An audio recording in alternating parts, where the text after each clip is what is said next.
Hello বন্ধুরা, কেমন আছো সবাই? আশা করছি তোমরা সবাই ভালো আছো আর আমিও ভালো আছি। রাত্রের ভিডিও ছাড়ার জন্য ভিডিও করছি, জানি না নেট কতটা সঙ্গ দেবে, তবে ভিডিও তো করছি। তাড়াতাড়ি করব আর ছোট্টর মধ্যে করব। বেশ কিছু ইম্পর্টেন্ট কথা আছে, দর্শকদের মনের মধ্যে আছে, টাইটেল থাম্বনেল থেকে বুঝতে পেরে গেছো, তো সেগুলো নিয়ে আগে বলে নিই। প্রথমে যেটা গতকালকেও তোমাদেরকে বলেছিলাম, বাট আমার সম্ভব হয়ে ওঠেনি প্রবলেমের জন্য, আজকেও বলেছি, এখনও পর্যন্ত সেই ভিডিওটা করিনি। আজকে একটা হালকা টাচ দেব সেই সম্পর্কে। হালকা টাচ বলতে অ্যাকচুয়ালি অত বিলো দ্য বেল্ট আমি নাপতে পারবো না, তো তার জন্য হালকা করে বলবো। এই যে আমাদের ওয়াইটিতে যেই ম্যাডাম এসছেন, তো তার গ্রুপের থেকে বেশ কয়েকজন বেরিয়ে এসেছে।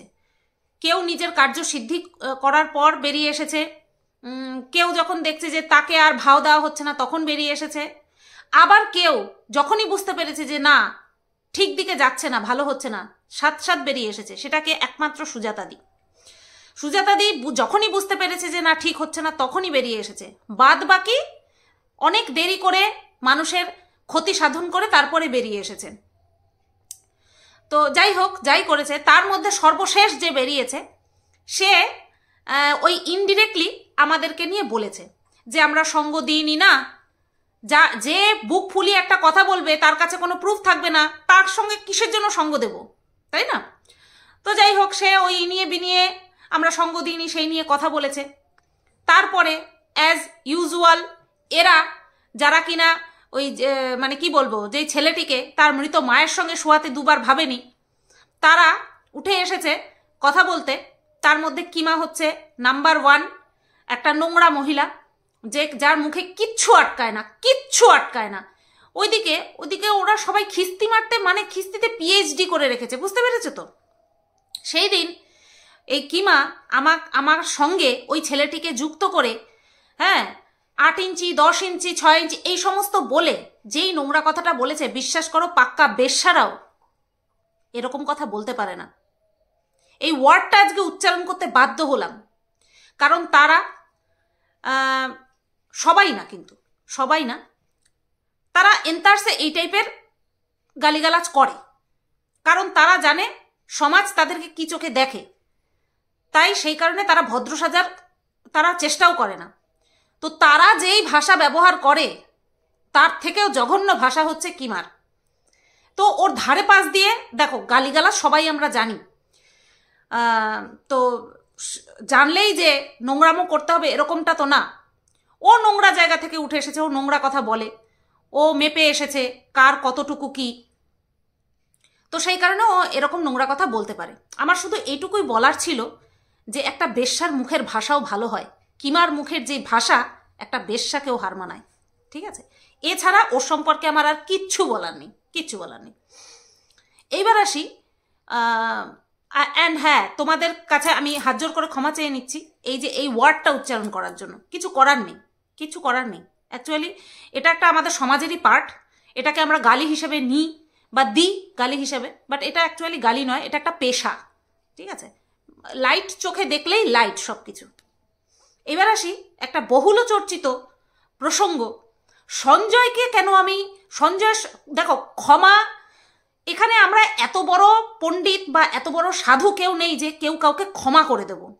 এই যে কথায় কথায় বলে না ক্ষমা চা, who the hell are you যে ক্ষমা চাইবো, তাই না? এখানে একটা কি আছে ওয়ার্ড আন্ডারস্ট্যান্ডিং, বোঝাপড়া। আর সেই বোঝাপড়া থেকে যদি কোনো কিছু একটা সাল্টে যায় তাহলে তার থেকে তো আর ভালো কিছু হতে পারে না, না? আমার আর সঞ্জয়ের মধ্যে কিন্তু এই আন্ডারস্ট্যান্ডিংটা হয়েছে। যেহেতু আগে এই ম্যান্ডির সঙ্গে প্রথম যখন আমি গেছিলাম, তারপরে এই সমস্ত গন্ডগোলটা চালু হয়েছিল, তো তার আগে কিন্তু আমাদের মধ্যে খুব ভালো সখ্যতা ছিল এবং সেই সখ্যতাটাকে মানুষের নোংরার চোখে দেখেছে। এখনও নোংরারা নোংরার চোখেই দেখে, তাতে আমাদের কোনো কিচ্ছু আসে যায় না, গায়েই লাগাই না এই সমস্ত কথা। আমাদের মনে কি আছে না আছে সেটা আমরা জানি, আর কাউকে কৈফিয়ত দেওয়ার প্রয়োজন নেই। আর যারা সব কিছুর মধ্যে ভালোটা খুঁজে পায় তারা সব ভালো মতনই বুঝতে পারে। তো যে নোংরা কথা বলছে সেই নোংরা কথাটা, নোংরা ভাষাগুলো তার মুখেই থেকে যাচ্ছে।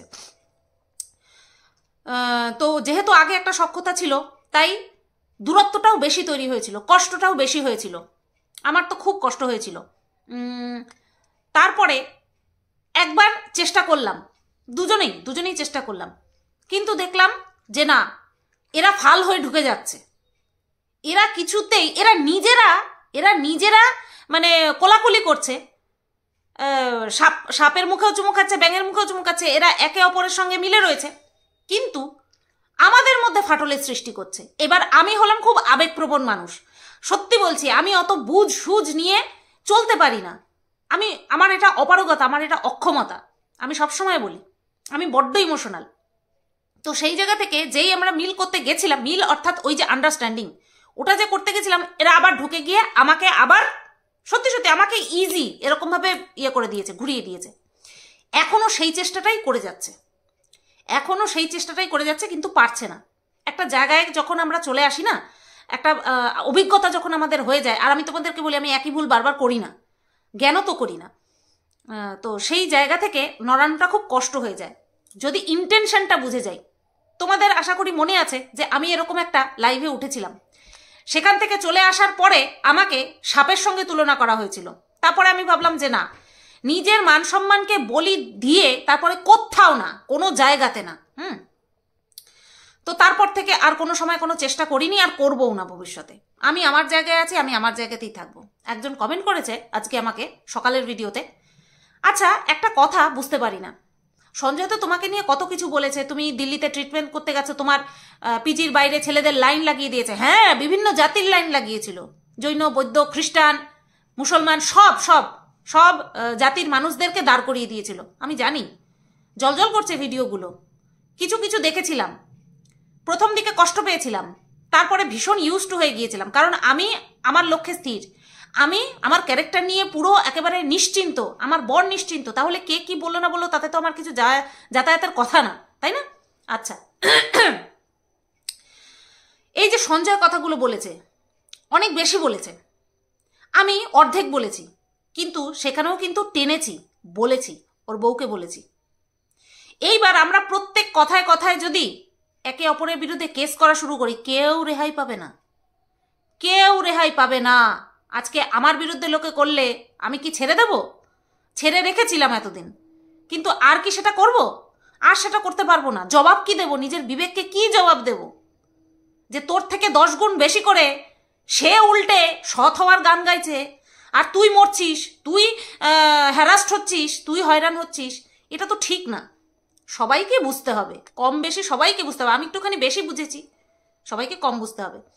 সেটাই বলছি যে প্রত্যেক কথার একটা এন্ডিং যদি আমরা কেসে গিয়ে ঠেকাই না, কিচ্ছু থাকবে না, এখানে কিচ্ছু থাকবে না। এইবার একটা কথা আসি, এই যে ভাগ্নের ব্যাপারটা, আমার আজ পর্যন্ত মনে পড়ে না আমি কাউকে, সঞ্জয় কেন, আমি কাউকে আমার নিজের সম্পর্কে এইরকম কোনো কথা আমি বলেছি। যখন রাগ, অভিমান এই সমস্ত মানুষের মনের মধ্যে জড়ো হয়, তখন মানুষের দিকবিদিক জ্ঞান থাকে না, ওরও ছিল না, তাই ও বলেছে। আমি কিন্তু মানে কি বলবো, ওর সঙ্গে কোনো অন্য কারো সম্পর্ককে কলুষিত করিনি, এটা আমি করিনি, এটা আমার বিষয়, আমার ব্যাপার। তবে হ্যাঁ, ওর বউকে বলেছি, ওই যে যেমন লোকে বলে সেরকমভাবেই বলেছি। আমি নিজের মন গড়া কাহিনী একটাও বলিনি। সবচেয়ে বড় কথা, আমি আমার তরফটা ক্লিয়ার করি, আমি জানি ওর বউয়ের ক্যারেক্টার খারাপ না, শুধুমাত্র ওই কথার কথা হার্ট করা, পার্সোনাল হয়ে যাওয়া, এই কারণের জন্যই কিন্তু কথাগুলো বলা। এইবার সঞ্জয় বলতে পারবে সঞ্জয় আমার সম্পর্কে কি ভাবে, ঠিক আছে? আমি এই প্ল্যাটফর্মে কারোর সঙ্গে ঝগড়াঝাটি করতে চাই না। যা হয়ে গেছে হয়ে গেছে, পাস্ট ইজ পাস্ট। আমাকে একটা কথা বলা হয়েছে, তুমি ক্ষমা করে দিলে, আমি ক্ষমা করার কে? আমি ক্ষমা করার কেউ না, সঞ্জয়ও ক্ষমা করার কেউ না, কারণ কেউ সাধু নই, কম বেশি সবাই সবাইকে বলেছি। আমার কথা হচ্ছে ভিডিও টু ভিডিও হচ্ছিল, এটা নেওয়া যায়, এটা হ্যান্ডেল করা যায়। বিশ্বাস করো, কোর্ট কাচারির কেস হ্যান্ডেল করা এত সহজ নয়, এতটা সহজ নয়।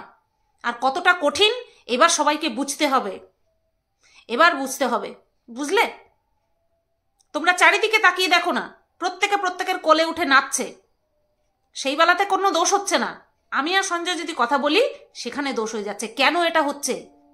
কারণ ফাটল ধরানোর চেষ্টা।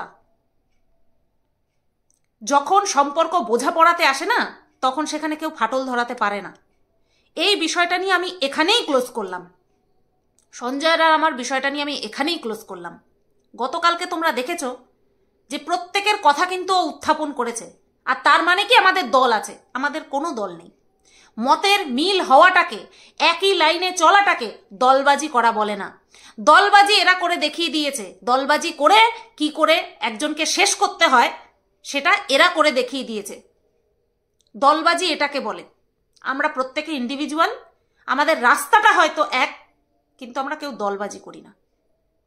ভাগনার বিষয়টা সঞ্জয়কে দায়িত্ব দিলাম, দায়িত্ব নিয়ে যাতে ক্লিয়ার করে দেয়, কারণ এটা আমারও একটু জানার আছে। ঠিক আছে, এটা আমারও জানার আছে। তো চলো আজকে রাত্রের ভিডিওটা এই পর্যন্তই রাখলাম। আর গতকালকে যা হয়েছে না হয়েছে তোমাদের সবার প্রশ্নের উত্তর দিয়ে এই পর্যন্তই রাখলাম। আগামীকাল আরও একটা নতুন ভিডিওর সাথে আসছি এবং গুরুত্বপূর্ণ ভিডিও নিয়ে আসছি।